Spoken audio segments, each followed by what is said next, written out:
commence. Exercice 9, racine bornée. Nouvelle suite bornée.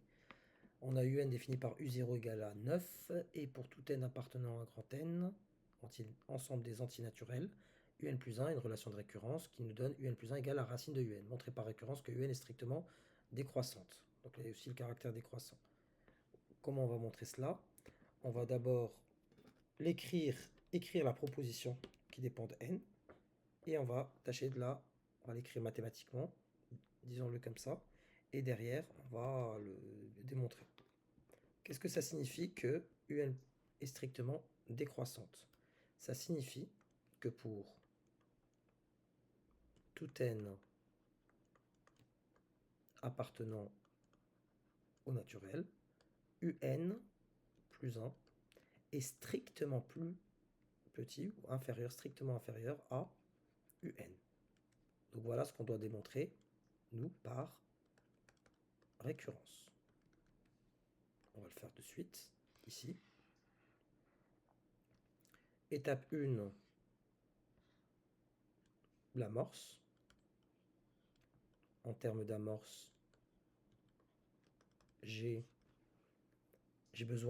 dois remplacer n par 0, donc u0 plus 1, c'est u1.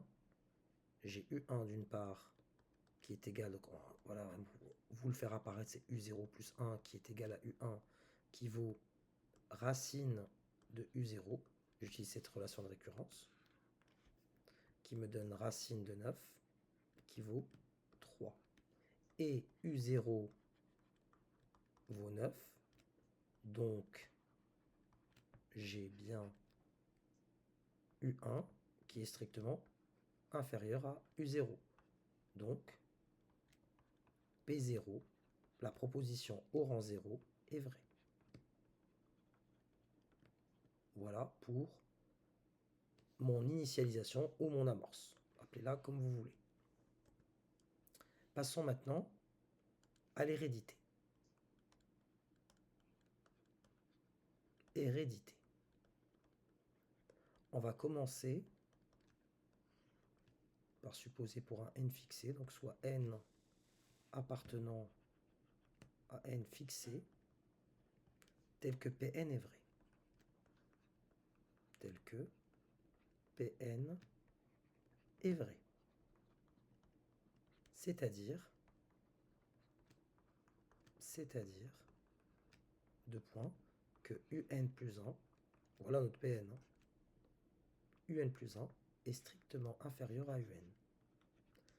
Donc, en introduisant la fonction racine qui est croissante, c'est notre cours de seconde, on avait au minimum admis cela, la fonction racine, elle est strictement croissante. Donc, en introduisant la racine, ça va conserver l'ordre de l'inégalité. Donc, j'aurai racine de un plus 1 strictement inférieur à racine de un.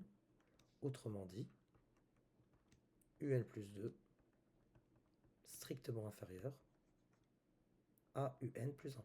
Puisque racine de un, c'est un plus 1. Racine de un plus 1, c'est un plus 2. Ainsi, Pn implique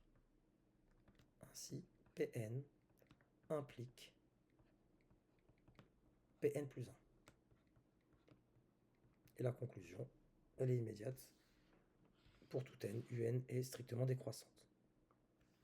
Maintenant, on nous demande de démontrer que pour tout n appartenant aux antinaturels, un est bornée, donc elle est comprise entre, tous les termes sont compris entre 0 et 9.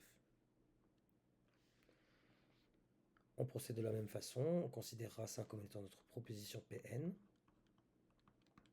Première étape, l'initialisation. On va l'écrire initialisation cette fois-ci. Initialisation, c'est beaucoup plus long, mais bon. On a u0 qui est égal à 9. Et on a bien que 9. Et 9 est bien compris entre 0 et 9. C'est un peu tautologique, mais donc P0 est vrai. Mon premier terme est bien compris entre 0 et 9. Passons maintenant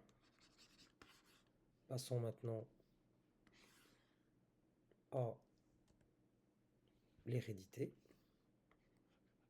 Étape 2. Hérédité.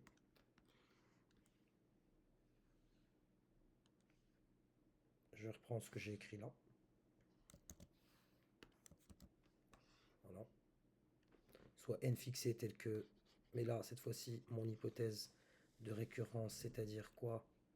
C'est-à-dire que 0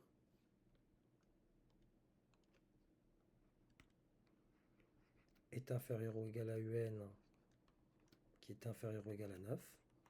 J'introduis la fonction racine partout, donc j'aurai racine de 0. Je peux l'introduire parce que la fonction racine elle est strictement croissante, je dois l'expliquer quand même ça. 9. Donc